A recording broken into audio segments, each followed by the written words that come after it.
Mirëmëngjesi të nderuar teleshikues të Drita Televizion, ja ku jemi sërish bashkë në emisionin e përditshëm What Happened Today, ku do ta ndiqni çdo ditë në orën 7:30. Data sot shënon 24 shkurt dhe ne kemi përgatitur për ju disa materiale apo informacione të cilat lidhen pikërisht me këtë datë. Ndaj ju ftoj që t'i ndiqni.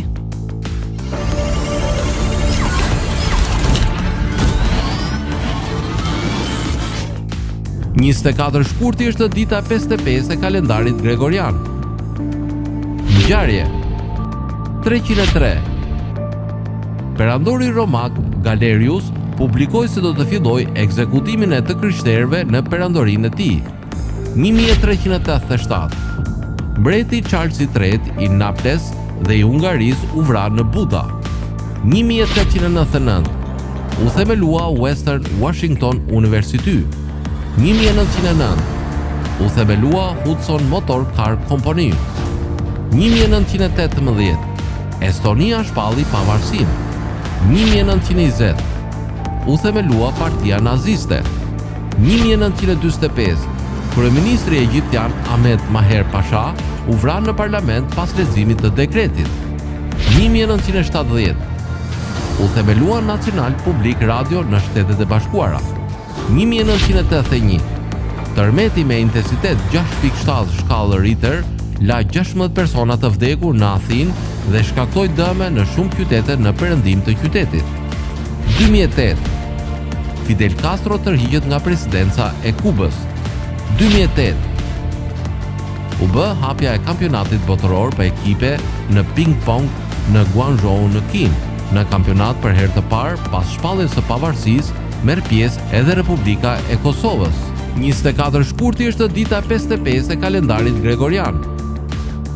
Kështu që deri në fund të vitit kanë mbetur edhe 309 ditë. Ngjarje 303. Perandori romak Galerius publikoi se do të fillojë ekzekutimin e të krishterëve në perandorinë e tij. 1387. Mbreti Charles III i Naples dhe i Hungarisë u vran në Buda. 1899. U themelua Western Washington University. 1909. U themelua Hudson Motor Car Company. 1918. Estonia shpalli pavarësinë. 1920. U themelua Partia Naziste. 1945. Kryeministri egjiptian Ahmed Maher Pasha u vran në parlament pas leximit të dekretit. 1970. U themelua Nacional Public Radio në Shtetet e Bashkuara. 1981. Tërmeti me intensitet 6.7 shkallë Richter la 16 persona të vdekur në Athinë dhe shkaktoi dëme në shumë qytete në perëndim të qytetit. 2008. Fidel Castro tërhiqet nga presidenca e Kubës. 2008. U bë hapja e kampionatit botëror për ekipe në ping-pong në Guangzhou në Kinë. Në kampionat për herë të parë pas shpalljes së pavarësisë merr pjesë edhe Republika e Kosovës.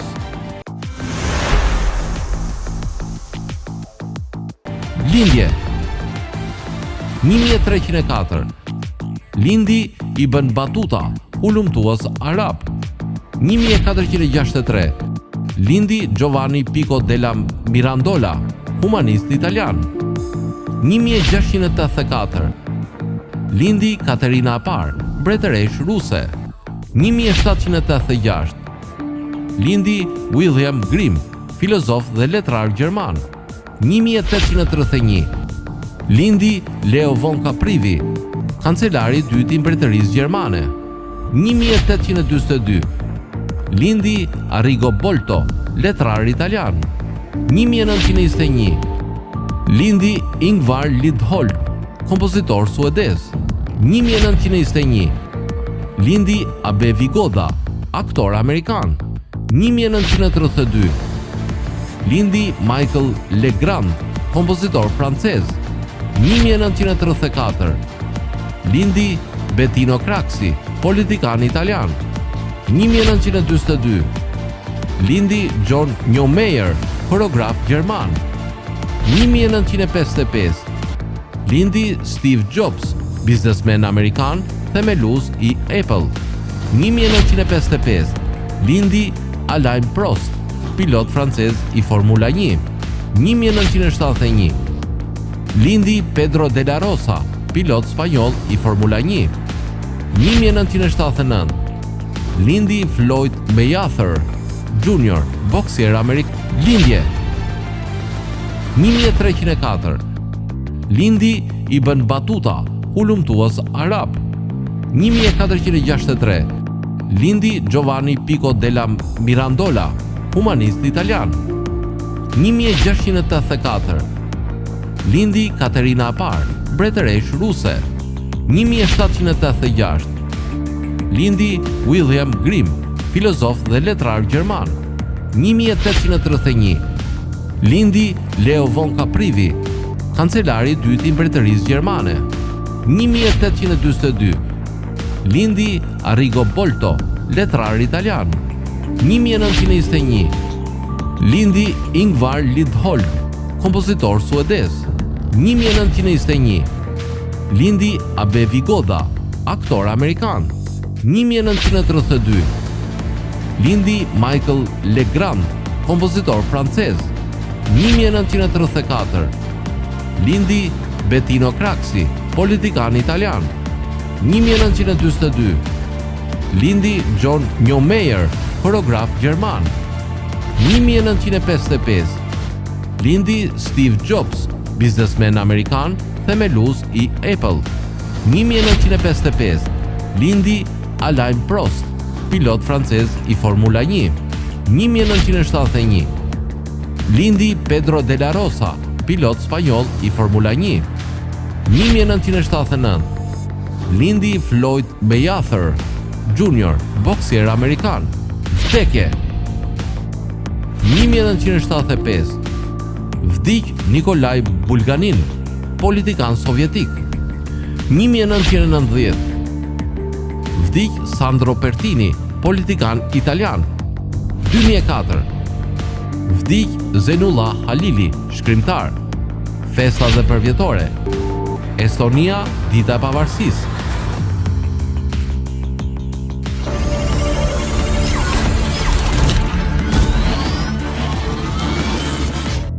Për sot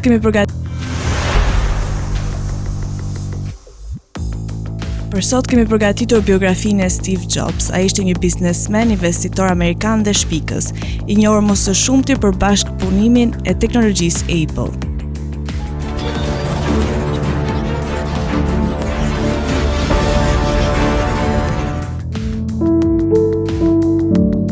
Steve Jobs lindi me 24 shkurt 1955, vdiq në 5 tetor 2011.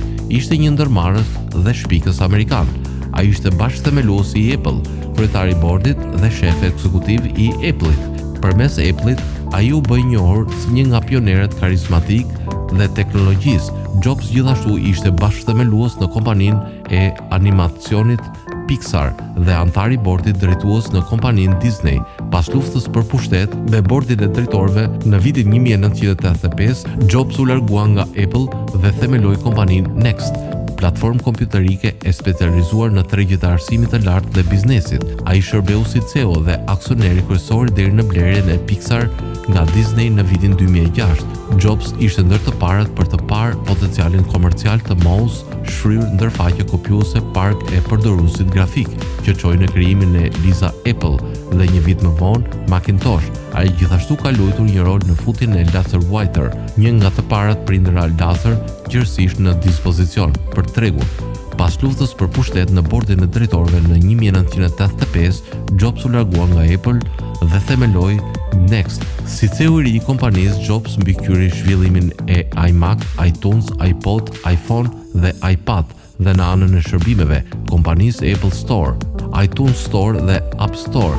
Suksesi i këtyre produkteve dhe shërbimeve të afrohen disa vite të kthimeve të qëndrueshme financiare dhe reaksionit e Apple që të bëhet kompania më e vlefshme në botë. Të rifilluar forcat e kompanisë është konsideruar nga shumë komentatorë si një nga turnarounds të mëdha në historinë e biznesit. Në vitin 1996, pasi Apple ka dështuar për të ofruar sistemin e saj operativ, koplant Gil Amelio u kthye në tjetër kompjuterik dhe platforma Next u bë themeli për Mac OS X. Jobs u kthye në Apple si një këshilltar dhe mori kontrollin e kompanisë si një CEO i përkohshëm. Jobs e Apple solli nga afër falimentit të përfitimit të vitit 1998. Jobs e nisi punën e tij tek Apple në vitin 1970 dhe kompjuteri i tij Macintosh u bë shumë popullor në vitin 1980. Reklama e parë që kishte Apple u realizua prej tij më 1984. Ajo bë reklama më e famshme për atë vit. Në vitin 1985 u përjashtua nga kompania për të rikthyer në vitin 1997 dhe prej atëherë nisi të transferoj kompaninë duke nxjerrë atë nga kolapsi. Vdiq në moshën 56 vjeçare në Kaliforni pas një betejë të gjatë me kancerin e pankreasit.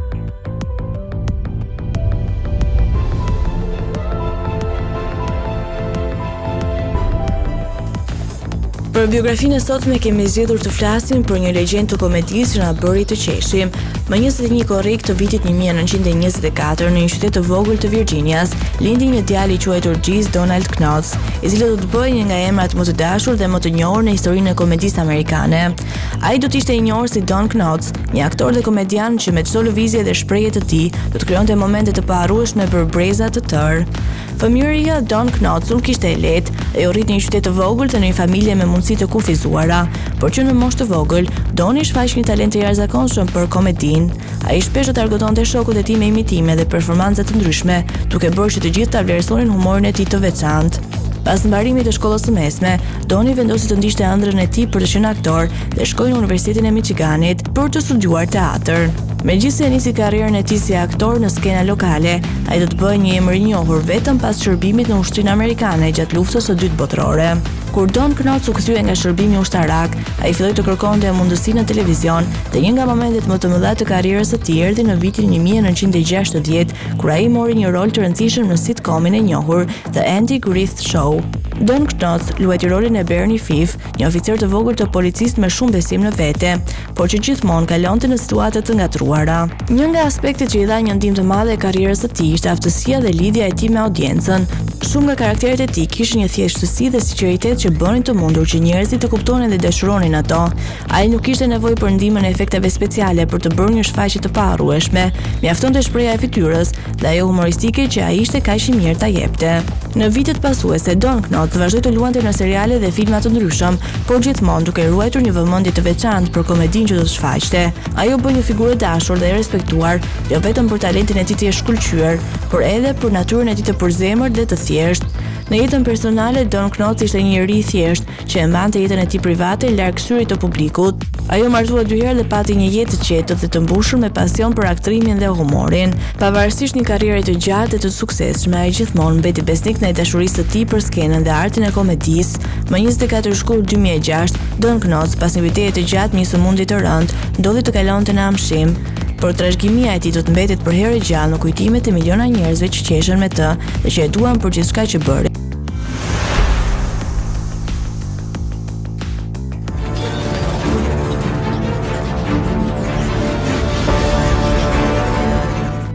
Tani do të kalojmë në rubrikën kuriozitete ku sot do të flasim për makinat, ose më saktë për supermakinat të cilat nuk u prodhuan kurrë. Disa për arsye të mungesës së investimit e disa të tjera për shkak të stilit dhe inxhinierisë së vështirë. Ka plot 46 prototipe të këtyre makinave të cilat nuk do të përmendim të gjitha. Por megjithatë, duke i parë në një këndvështrim ndryshe, mund të themi se këto ndoshta do të ishte një super revolucion i makinave. Tani do të filloj me Jaguar XJ13 i vitit 1966. Nëse gjërat do të kishin shkuar ndryshe, XJ13 mund të ishte super makina e parë në botë me një motor të mesëm. Planet po bëheshin për një makinë të re garash, e cila ndoshta do të ishte prodhuar edhe për përdorim në rrugë, në fillim të viteve 1960. Por shembulli i parë i vetëm nuk u ndërtua deri në vitin 1966. Projekti u ndërprer dhe XJ13 me 5.0 litra V12 nuk bëri asgjë më emocionuese se disa vrapime me shpejtësi të lartë përpara se të rrëzojë rënd gjatë një seance xhirimesh në 1971. I rindërtuar plotësisht, ai ekziston ende sot në Muzeun Britanik të Motorëve në Gaydon si një kujtesë për ato që mund të kishte qenë. Alfa Romeo Carabo i vitit 1968. Sipas fjalëve të vet Alfa Romeos, Marcello Gandini e braktisi busullën në favor të një studimtari ku projektoi në emër të Berton Carabo në formë pyke. Gjatë procesit të projektimit, Gandini shpiku dyert me gërshërë të cilat më vonë do të shiheshin në shumë supermakina të cilat në fakt dolën në shitje.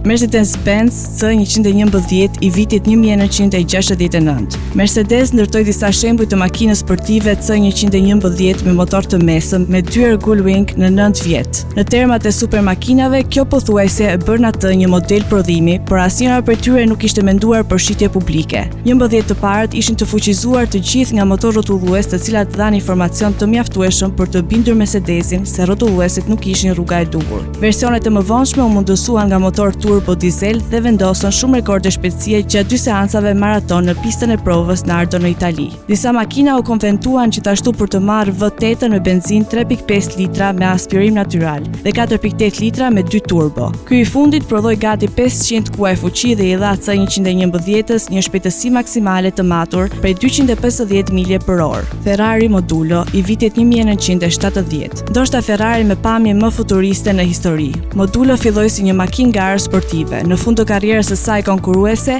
ajo u ble nga Pininfarina ku u transformua nga Paolo Martin. Martin krijoi një trup jashtëzakonisht të ulët në formë pyket, i cili mbulonte pothuajse plotësisht të 4 rrotat dhe përfshinte një tenë xhami rrëshqitëse në vend të dyreve të zakonshme. Modulo ishte menduar vetëm të ishte një makinë shfaqje, por ajo u restaurua në shumë se 40 vjet pas shfaqjes së saj të parë dhe doli në rrugë për herë të parë në 2018. Aston Martin Bulldog i vitit 1979. William Townes e ka stiluar Aston Martin Bulldog me dashurinë e tij karakteristike për pamjen pyk. Ishte planifikuar që do të prodhojë një seri e kufizuar për 25 makinash, secila me një version 2 turbo të motorit me 600 kuaj fuqi dhe një shpejtësi maksimale prej 237 milje për orë. Ky pretendim ishte disi optimist dhe testet bashkëkohore treguan se Bulldog arriti në 192 milje për orë. I pa dekuruar, Aston e mbushi kabinën e Bulldog me një përzierje lëkure tradicionale dhe ekrane me prekje LED të teknologjisë së lartë. Një dhe i vetmi, Bulldog u shit më vonë nga fabrika për 130.000 pound dhe ka dalë së fundmi nga një restaurim në shkallë të gjerë.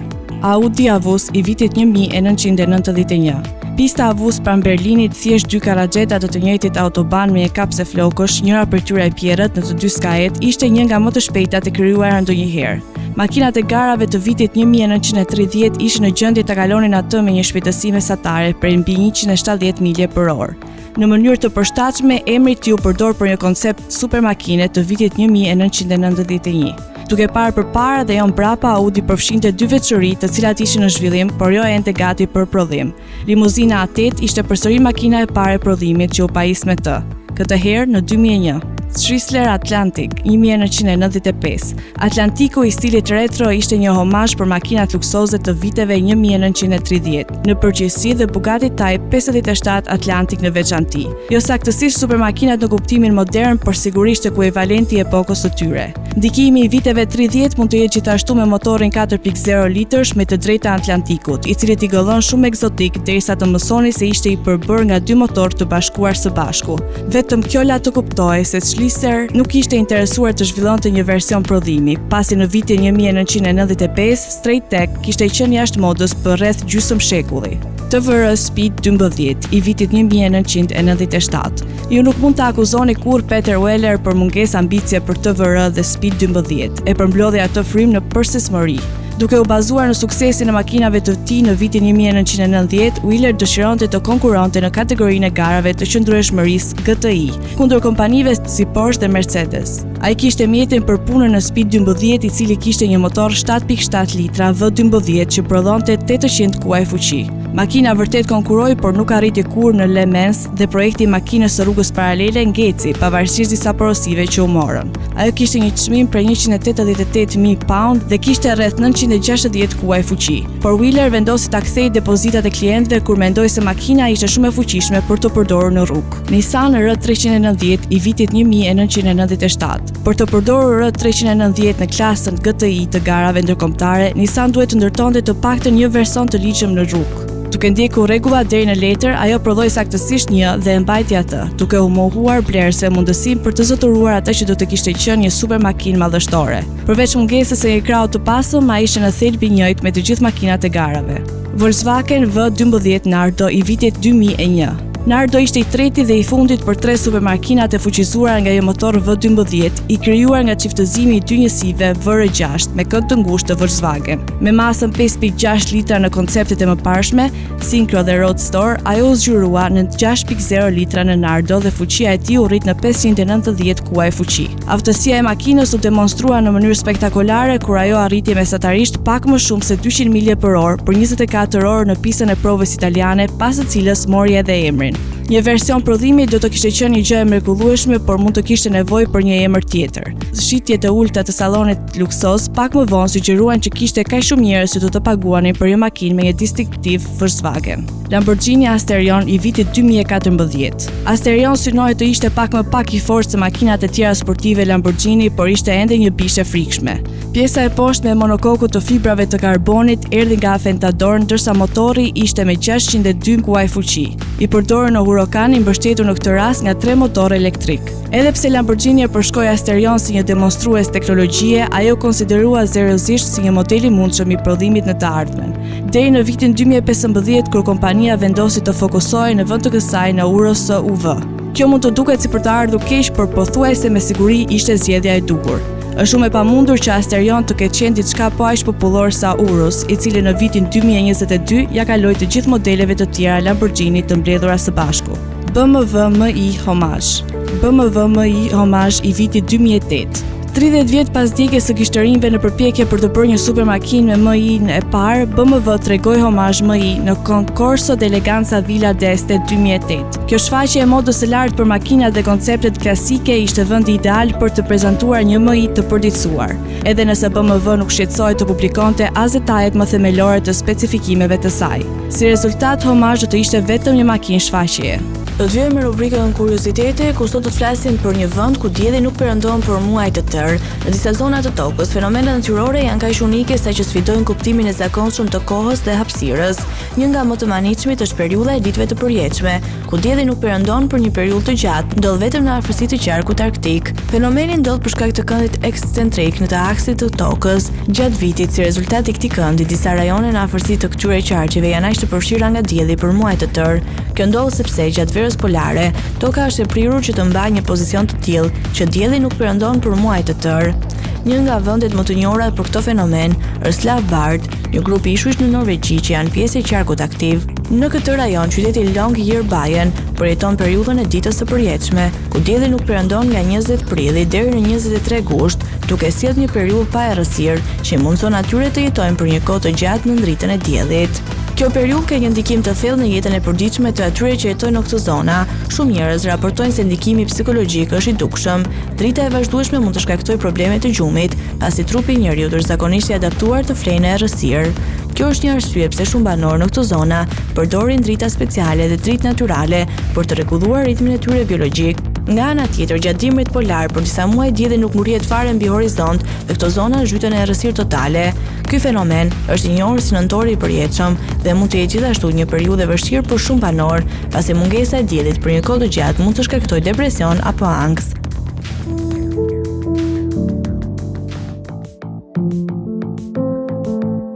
Tërhiqet nga presidenca e Kubës Fidel Castro. Fidel Castro lindi më 13 gusht 1926, vdiq më 25 nëntor 2016, ish presidenti i Kubës. Në 1960, SBA ndërpreu marrëdhëniet me Kubën, ndërsa Castro shkatërroi të gjitha plantacionet e marijuanës. Reforma agrare ishte nisma e parë marrë nga Castro. Hapi i dytë i ndërmarrë më 1961 ishte lufta kundër analfabetizmit. E sikundur në shtetet e tjera komuniste, edhe në Kubë nisën të ndërmerren plana afatgjata. Në vitin 1963, Fidel Castro bërë vizitën e parë në Bashkimin Sovjetik, ndërsa po atë vit shërbimi ushtarak bëhet i detyrueshëm për të gjithë. Në Kubë dënohet homoseksualiteti, dënohen grupet kundër regjimit, të cilat u pasqyruan edhe me emigracion të madh në drejtim të SBA-s.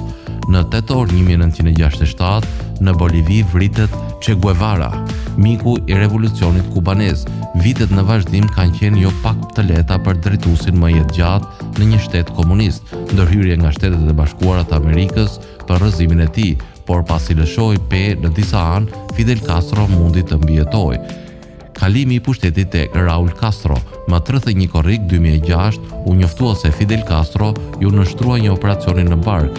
Njoftimi u lexuan në televizion shtetëror kubanez nga sekretari personal i Fidel Castros, meqense koha e riaftësimit pas operacionit parashikohet të jetë e gjatë. Pushteti në Kubë ju kalua përkohësisht vëllait më të vogël të Fidel Castros, Raul Castro. Motra e Fidel Castros, Juanito Castro Ruz, 73 vjeçe, e cila jeton në Miami, SBA, që nga viti 1964, kur ajo u largua nga Kuba në shenjë proteste nga politikës së ndjekur nga i vëllai, deklaroi më 3 gusht 2006 se ajo kishte folur në telefon me një person që kujdesej për Fidel Castron. Sipas saj, Fideli ishte gjallë, por gjendja e tij shëndetësore ishte e rëndë. Ministri i shëndetësisë i Kubës, José Ramón Balaguer, deklaroi gjatë një vizite në Guatemala me datë 4 gusht 2006 se Fidel Castro ishte duke përmirësuar pas operacionit dhe se shumë shpejt do të rikthehej në punë. Atentat kundër jetës së Fidel Castros, sipas një artikulli në gazetën angleze The Guardian, që bazohet në informacionin e dhënë nga Fabian Escalante, ish shefi i shërbimit të kundërzbulimit të Kubës, CIA dhe emigracioni kubanez në SBA, planifikuan 638 mënyra për të likujduar Fidel Castron. Ata tentuan të zbatojnë disa prej këtyre metodave, por pa sukses. Një nga tentativat ishte që të pajisej një nga dashnorët e Fidel Castros me një lëndë helmuese që do të hidhej në pastën e dhëmbëve që përdorte Castro. Castro e zbuloi atentatin dhe i afroi të dashurës mundësinë që ajo të vriste atë me një pistolet.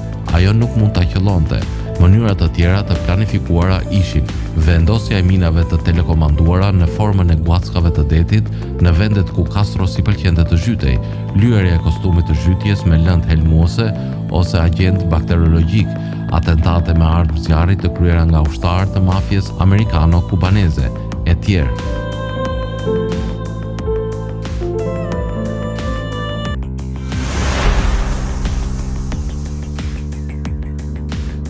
Tani do të kalojmë në rubrikën edhe shëndeti. Sot kam përzgjedhur për të folur rreth vlera ushqyese të kosit. Përfitimet shëndetësore të kosit përfshin ndryshimin e ngjyrës së fytyrës, ushqyerjen e flokëve, parandalimin e hipertensionit, rregullimin e niveleve të kolesterolit, ndihmën në tretje, uljen e rrezikut të kancerit kolateral dhe diabetit, sigurimin e omega 3 për vegetarianët, ndihmon në parandalimin e infeksioneve të majave, forcimin e sistemit imunitar, humbjen e peshë, nxitjen e disponimit më të mirë dhe ndihmon në përmirësimin e shëndetit të kockave. Kosi përmban kalori, karbohidrate, yndhyra, proteina, beta-karoten, lutein, tiamin, riboflavin, acid pantotenik, vitamin B6, folate, vitamin B12, magnesium, fosfor, kalium, kalcium, zink. Parandalon hipertensionin. Ai ka sasi të konsiderueshme të kaliumit, një mineral i fuqishëm i lavdëruar nga kardiologët si një rregullator i presionit të gjakut. Kaliumi në mënyrë efektive zvoglon absorbimin e natriumit dhe ndihmon në eliminimin e natriumit të tepërt nga trupi. Përveç kësaj, kaliumi stimulon funksionin e qelizave të sistemit nervor, i cili është vendimtar në uljen e presionit të gjakut dhe në përmirësimin e shëndetit të përgjithshëm të zemrës.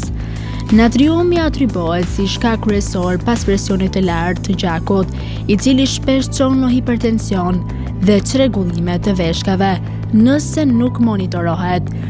Rregullon nivelet e kolesterolit. Kosi ka bllok të probiotikëve të gjallë, të njohur gjithashtu si bakteri të mira, të cilat zvoglojnë në mënyrë infektive lipoproteinat me dënësi të ulët në gjak. Nivelet e larta të kolesterolit të keq ose LDL-s janë të lidhura me sëmundjet koronare të zemrës dhe arteriosklerozën. Zvoglon rrezikun e kancerit kolateral dhe diabetit. Probiotikët promovojnë tretje të shëndetshme, të cilat mund të ndihmojnë në parandalimin e kancerit kolateral, Konsumimi i madh i kosit probiotik gjithashtu ndihmon në uljen e shansave për marrjen e diabetit të tipi 2.